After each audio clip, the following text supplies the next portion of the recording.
Premalatha விஜயகானந்த Durandhar lady துரந்தரா பக்கம் நினைக்கிறேன். அந்த அம்மா வந்து விட்டு வாரி இருக்கு. எங்கள் அண்ணன் காட்சி சூப்பராக நடத்திருக்கிறா போல. என்ன லேடிஸுக்கெல்லாம் பாதுகாப்பு இல்லை, வன்புணர்வு அதிகமாக நடக்குது, நல்லா காட்சி நடத்தினுக்கிறாப்பல. ஆனால் அதிகமாக வந்து கஞ்சா போதை பழக்கம்லாம் இருக்குது. ஆனால் கட்சி சூப்பராக நடத்தினுக்கிறாப்பல. இந்த சொல்லுவலாம் உண்மையில் பையன் நல்ல பையதாங்க ஆனால் கஞ்சா அடிப்பான் அப்படின்னு சொல்லும்ல, அந்த கதையா எங்கள் அண்ணன் நல்லா கட்சி நடத்துக்கிறாப்பல. என்ன இதெல்லாம் இருக்குதுன்னு ஓப்பனாக வந்து சொல்லிட்டு போயிட்டு என்னை பற்றி இந்த ஆள்கிட்ட எடுத்து சொல்லு. என்ன சொல்றது? எதையாச்சும் சொல்லியா?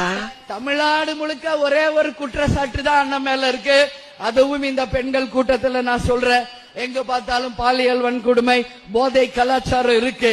இதை தவிர வேற என்ன சொல்ல முடியும்? என்ன சொல்ல சொன்னா என்ன சொல்லிட்டு இருக்க? அதற்கு பிறகு அந்த கூட்டு வரும்போது அந்த மனுஷன் யாரோ வந்து கும்பிடுறாங்க அப்படின்றாருப்பா ஸ்டாலின். உண்மையிலே இது ஒரு பண்ணையார்த்தனம் இல்லையா? நீங்கள் ஒரு முதலமைச்சர் வராங்க, இவ்வளவு இந்த எஸ்காட்லாம் தாண்டி ஒரு ஆளை விட்டதே பெரிய தப்பு. அதை தாண்டி எடுத்து கும்பிட்றாங்கன்னா மரியாதையாக நீங்கள் வந்து அவங்கள சினிமா வாங்கமா அப்படின்னு சொல்லிட்டு போகணும். அதெல்லாம் ஒரு கட்சியின் தலைவருக்கு அழகு.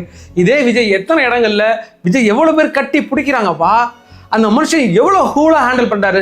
ஒருவேளை ஓடி வந்தால் அவர் விலகி போகிறாரு தவிர ஒரு இடங்கள்ல கூட யாரையும் அப்படி சீன்றது கிடையாது அந்த மனுஷன். ஆனால் ஒரு இந்த பண்ணையார்த்தனத்தின் உச்சமாக இருக்கிற இந்த ஸ்டாலினாக இருந்தாலும் சரி, உதயநிதி ஸ்டாலினாக இருந்தாலும் சரி, இவர்கள் நடந்து கொள்றதெல்லாம் பார்த்தா அருவருப்பின் உச்சமாக இருக்குது. இவங்க இப்படி தானா இருப்பாங்க. ஆனால் விஜய்ன்ற நபர் வந்ததுக்கு பிறகுதான் இதெல்லாம் மக்கள் கூர்ந்து கவனிக்க ஆரம்பிக்கிறாங்க. ஏற்கனவே ட்ரெயினில் விட்டு சொப்புன்னு ஒரு அரைஞ்சு விட்டா ஞாபகம் இருக்குதா? ஜவா கூட்டு சக்குன்னு அரைஞ்சு விட்டாப்பல. அதே மாதிரி பல தொண்டர்களை இவங்கெல்லாம் போட்டு போலன்னு பொழந்துருக்காங்க.